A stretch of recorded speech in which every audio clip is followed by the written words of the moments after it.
Mystery of Crafting Bench. Story quest ini menceritakan tentang dua fiksi Natlan yang selalu berseteru atau ribut. Keributan kedua fiksi semakin memuncak karena adanya indikasi kecurangan dan manipulasi di balik layar. Kalau begitu, langsung saja kita mulai ceritanya. Untuk bisa menjalankan questnya atau mendapatkan questnya, kita perlu mendatangi dan menggunakan crafting table yang ada di Natlan. By the way, crafting table ini ada dua ya. Yang asli ada dekat Catherine, atau dari teleport luar stadion ini kalian jalan ke kanan. Sedangkan yang palsu atau quest ada di dekat pintu masuk ke ruangan Mafika ini. Tahu kalau dari luar teleport stadion kalian jalan ke sebelah kiri. Oke, kalau begitu langsung saja. Awalnya kita hanya menggunakan crafting bench ini seperti biasa, layaknya seperti daily kita menukarkan resin dengan condensed resin. Awalnya terlihat biasa saja. Namun, keanehan langsung muncul ketika crafting table itu tiba-tiba bersin di tengah-tengah mantra kerajinannya. Jadi buat kalian yang nggak tahu, crafting bench itu ada mantranya. Mantranya itu berbunyi seperti ini. Tanah dan air, angin dan api, ciptakanlah apa yang aku kehendaki. Awalnya mantranya seperti itu. Tapi di quest ini, saat dia sedang mengucapkan mantranya, tanah dan air, angin dan api, ciptakanlah apa yang saat dia ingin bilang aku kehendaki, dia tiba-tiba bersin di tengah-tengah itu. Terus tiba-tiba seorang wanita muda muncul. Dia tidak merasa terganggu sama sekali dengan kejadian aneh tadi. Justru dia malah berniat menggunakan crafting bench itu. Sambil dia meracik ramuannya, kita berbicara dengannya dan kita mengetahui ternyata namanya adalah Sumak. Ini adalah kali pertamanya Sumak mendatangi Stadion Api Suci di Natlan. Dan singkat cerita, tiba-tiba si Sumak ini ngajak kita sparring untuk menguji kemampuannya. Terus dia mengajak kita sparring di dekat Stadion Api Suci. Singkat cerita, setelah kita berhasil mengalahkannya, Paimon merasakan ada yang aneh dengan dirinya setelah dia meminum ramuan itu. Sumak dibawa kembali ke Stadion Api Suci untuk beristirahat. Setelah dibawa kembali ke Stadion Api Suci, kita mulai membahas ada hal aneh dari ramuan yang dia minum. Sumak mengkonfirmasi kalau ramuan yang dia minum itu bukanlah racun, dan dia hanya membelinya dari pedagang yang bernama Son Koyok. Tapi Sumak nggak ingin menyalahkan orang itu, dan dia lebih percaya kalau yang bermasalah itu sebenarnya crafting bench-nya. Terus tiba-tiba seseorang mendatangi dan bilang kemungkinan besar benar bahwa crafting bench itu yang bermasalah, karena ada korban lain selain Sumak. Nama orang ini adalah Hampek. Dia adalah orang yang menolong Sumak dan mengangkatnya kembali ke Stadion Api Suci. Hampek menanyakan kita, apakah kita pernah dengar tentang Locus? Hampek bilang bahwa Locus adalah faksi bagian logistik di Stadion Api Suci ini. Sedangkan Hawkwings adalah faksi yang bertanggung jawab terhadap fasilitas yang ada di Stadion Api. Tapi Hawkwings kekurangan member baru yang bergabung setiap tahunnya. Tapi setelah itu ada aturan baru dari Speaker Chambers yang mana mereka mengadakan turnamen setiap faksi, yang mana pemenangnya bisa melanjutkan pekerjaan Hawkwings ini. Dan ternyata setelah turnamen, Hawkwings itu dikalahkan oleh Locus. Tapi Hampek masih tidak terima dan mencurigai adanya kecurangan dari turnamen itu. Hal ini dikarenakan sebelum digelarnya final turnamen mereka, banyak anggota dari Hawkwings setelah meminum ramuan dari crafting bench yang sama dengan yang Sumak pakai. Jadi dengan adanya kejadian Sumak ini, Hampek ingin menyelidiki kembali kasus ini demi keselamatan banyak orang. Tapi saat mereka ingin menyelidiki kembali crafting bench itu, dan mungkin sudah kehilangan bukti kuat, jadi mereka mau menemui saksi dari beberapa korban sebelumnya. Korban pertama dan kedua itu ada di bagian atas dari Stadion Api Suci. Orang pertama yang kita temui adalah Ogun. Hampek langsung menanyakan kejadian di crafting bench itu, tapi Ogun rasanya ingin mengabaikan dan malah menantang kita untuk tesnya, baru dia akan menjawab pertanyaan dari kita. Setelah tantangan selesai, kita diberikan kertas kesaksian Ogun dan langsung ke saksi selanjutnya, yaitu Pampa. Rumah Pampa dekat sekali dengan rumah Ogun, dan ternyata dia sudah dengar dan tahu kita mau apa, dan dia juga menantang kita sama seperti Ogun. Saat sudah selesai, Pampa juga memberikan saksinya yang dicatat oleh Hampek. Tapi sebelum pergi mencari saksi ketiga, yaitu Anela, Hampek membawa kita ke belakang rumah dan membawa seseorang teman yang bernama Tozan. Tozan ini adalah anggota faksi Locus.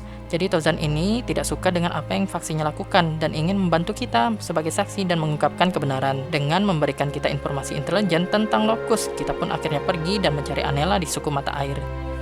Saat kita tiba dan bertemu dengan Anela, Anela juga terlihat seperti tidak senang saat Hampek ingin mengungkapkan kembali kasus yang menimpanya. Padahal itu bisa membantunya menemukan pelaku sebenarnya dan menghindari kecelakaan kepada Anela ke depannya. Dan dia pun dulunya adalah anggota Hawkwings juga, sama dengan Hampek. Harusnya dia sepemikiran dengan Hampek, ada yang aneh dengan kejadian turnamen waktu itu. Tapi setelah dia bertemu dengan kita sebagai traveler, dia berubah pikiran dan mau membantu kita. Tapi sudah pasti ada ujiannya juga. Singkat cerita, setelah menyelesaikan tantangan Anela, Anela menceritakan pengalamannya dari menggunakan crafting bench itu. Dan setelah kita mendapatkan kesaksian dari Anela, kita kembali ke stadion dan bertemu dengan Sumak. Di sini kita berbicara bersama Sumak mengenai keanehan anggota Hawkwings lainnya, karena mereka terlihat seolah tidak peduli dengan kasus yang menimpa diri mereka sendiri. Tapi Hampek tetap ngotot pergi ke balai majelis dan mengajak Sumak dan kita sebagai saksi di sana. Setibanya sampai di sana, ada banyak sekali orang yang datang, dan anehnya anggota dari Locus atau musuhnya yang datang hanya 2 orang saja. Tapi kita merasa tidak asing sama seseorang yang berdiri di belakang Locus tersebut. Singkat cerita, sidang langsung dimulai. Hampek menjelaskan kejadian malam sebelum turnamen final dilakukan.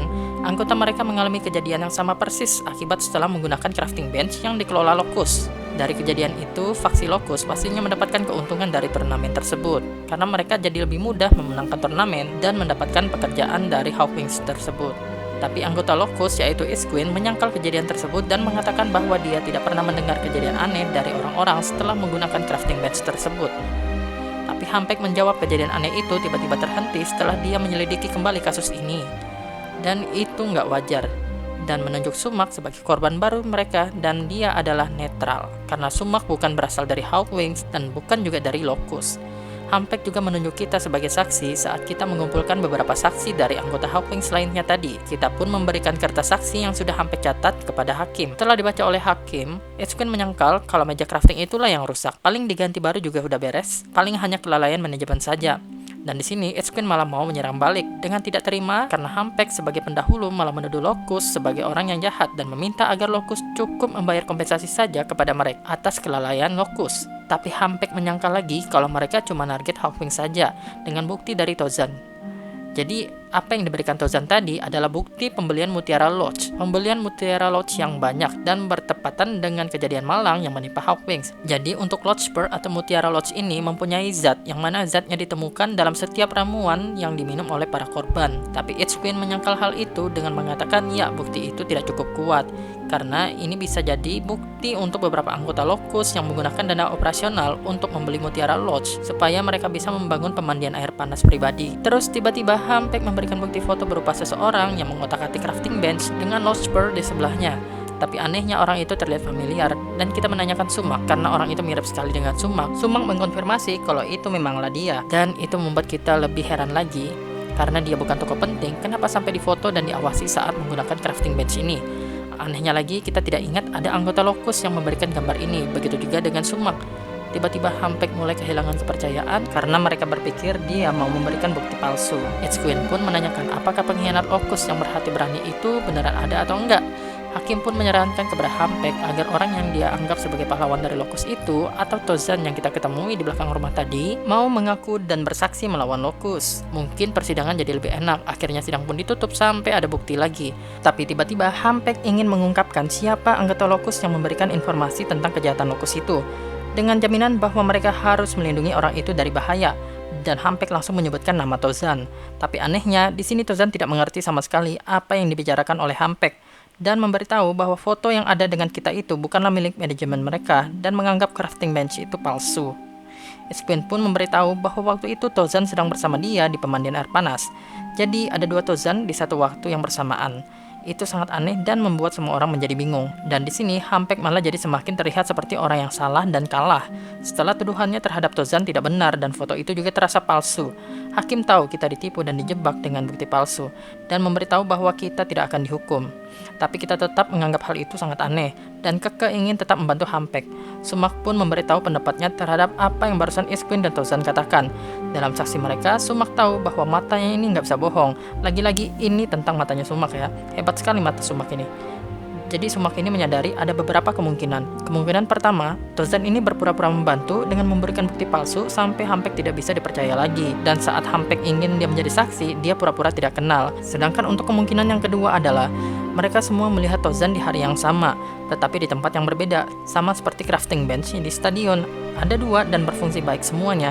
Kemungkinan besar adalah Tozan itu ada 2 orang. Jadi mereka hanya perlu bukti Tozan itu adalah 2 orang. Sumak menceritakan tentang pencuri yang menyembunyikan permatanya, sedangkan pemilik permatanya hanya perlu mengikuti pencurinya. Jadi maksudnya adalah, daripada mereka mencari Tozan yang satunya lagi kemana, lebih baik mereka mengikuti Tozan yang ada di depan mata mereka ini. Dengan cara mengikutinya diam-diam, dia pasti akan menunjukkan kita di mana lokasi Tozan yang satunya lagi. Singkat cerita, mereka langsung mengikuti Tozan sampai dekat dengan Stadion Api Suci lagi.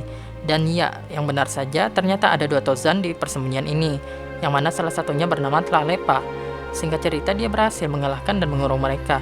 Lalu kita kembali ke Stadion Api Suci setelah kita mengurung mereka, kita kembali lagi ke Stadion Api Suci menemui Ketua Tenehua. Kita memberitahu apa yang sebenarnya terjadi berdasarkan sudut pandang kita. Dan kita juga memberitahu di mana tempat persembunyian mereka. Ketua Tenehua akan menyelidiki tempat itu sendiri dan mempunyai rencana untuk membuka kasus lagi ini kembali, serta menginvestigasi lagi kembali kasus lama mereka yang sudah berlalu. Nah, jadi percakapan terakhir dengan Ketua Tenehua ini adalah bagian ending dari quest ini. Kita tidak diberitahu bagaimana hasil akhirnya. Apakah Hawkins memenangkan debat ini? Apakah Locus berhasil kabur dari kasus ini?